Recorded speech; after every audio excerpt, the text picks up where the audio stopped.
இங்கிருந்து வெளிநாடு போனார், ஸ்பெயின் நாட்டுக்கு நினைக்கிறேன். அங்க போய் தொழில் முதலீட்டு ஈர்க்கிறதுக்காக போறார். பரவாயில்ல, முதலமைச்சர் தமிழ்நாட்டுக்கு தேவையான தொழில் முதலீட்டை பெறுவதற்காக வெளிநாடு போறான்னு பார்த்தா அங்க போய் சைக்கிள் ஓட்டிட்டு இருக்காரு. அங்க போய் அதுக்கு வெளிநாடு போகணுமா சைக்கிள் ஓட்டுறதுக்கு? அதுக்கு தான் உங்களை எல்லாம் முதலமைச்சர் ஆக்கி இருக்குதா? அதுதான் அரசாங்க பணத்தை செலவு பண்ணிட்டு போறீங்களா? இதெல்லாம் யாருடைய பணம்? உங்களுடைய வரி பணம். எப்படி வீணடிக்கிறாங்க பாருங்க. இப்படி எப்படி எல்லாம் ஸ்டாலின் நடிக்கிறார் பாருங்க. பாவம், டீ கடையே பார்த்ததில்ல.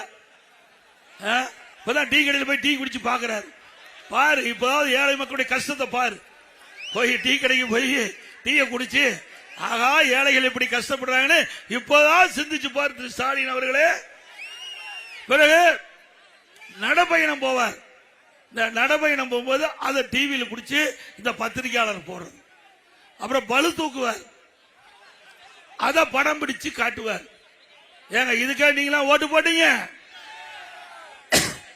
ஓட்டு போட்டு முதலமைச்சர் ஆக்கினதுக்கு இந்த பளு தூக்கின காட்சி, நடைபயண காட்சி, சைக்கிள் ஓட்டின காட்சி பார்த்ததுதான் மிச்சம். ஓட்டு போட்டதுக்கு இதுதான் பலன். இன்னொன்னையும் சொல்லியிருக்கிறார், எடப்பாடி பழனிசாமி மறைந்த தலைவர்களை கொச்சைப்படுத்தி பேசுறாரு சொல்றார். நான் அப்படி எங்காச்சும் பேசியிருக்கிறேன்னா? இதே இந்த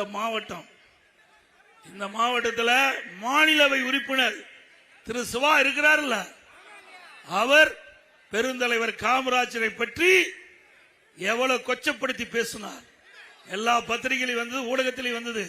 பெருந்தலைவர் காமராஜ் அவர் வேற கட்சியா இருக்கலாம், ஆனா நாட்டு மக்கள் அனைத்து கட்சி தலைவர்களும் அவரை ஏற்றுக்கொண்ட தலைவர் பெருந்தலைவர் காமராஜர் அவர்கள். அவர் இருக்கின்ற காலகட்டத்தில் இந்த நாடு வளர்ச்சி பெறுவதற்கு பல்வேறு திட்டங்களை கொண்டு வந்து நடைமுறைப்படுத்திய ஒப்பற்ற தலைவர் பெருந்தலைவர் காமராஜர் அவர்கள். மாண்பு அம்மா இருக்கின்ற பொழுது அவருக்கு தனி மரியாதை கொடுப்பாங்க. அப்படிப்பட்ட தலைவரை இந்த நகரத்தில் இருக்கிற திரு சிவா மாநிலவை உறுப்பினர் ஒன்னும் தெரியாதவரா? அந்த திமுகவுடைய ராஜ்யசபாவில் தலைவரா இருக்கிறார். எத்தனை ஆண்டு காலம் இருக்கிறார், எத்தனை ஆண்டு காலம் நாடாளுமன்ற இருக்கிறார். அவர் பெருந்தலைவரை பற்றி கொச்சியா பேசினாரு. கண்டிக்க முடிஞ்சுதான் இந்த ஸ்டாலினால? உனக்கு தில்லு திராணி இருந்தா இன்றைக்கு மக்களால் போற்றப்படுகின்ற பெருந்தலைவர் காமராஜர் அவர்களை இழிவாக பேசுகின்ற பொழுது கண்டிச்சிருக்கணும். கண்டிக்கல. அது மட்டுமல்ல, மாண்புமிகு அம்மாவை எப்படி எல்லாம் கேலி பேசினாங்கல்ல. நம்முடைய பொன்மனச்செம்மல் புரட்சி தலைவர் எம்ஜிஆர் அவர்களை அவர் மலையாளம் தான் சொன்னாங்களா இல்லையா? அப்பெல்லாம் எங்களுக்கு எவ்வளவு கோபம் வரும்.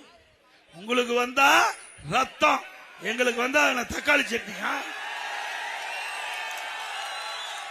திரு ஸ்டாலின் அவர்களே, நான் பல முறை சொல்லிட்டேன், தனிப்பட்ட விமர்சனம் செய்தால் அதற்கு தகுந்த பதிலடியை நாங்களும் கொடுப்போம், எங்களுடைய நிர்வாகி தொண்டர்கள் கொடுப்பாங்க.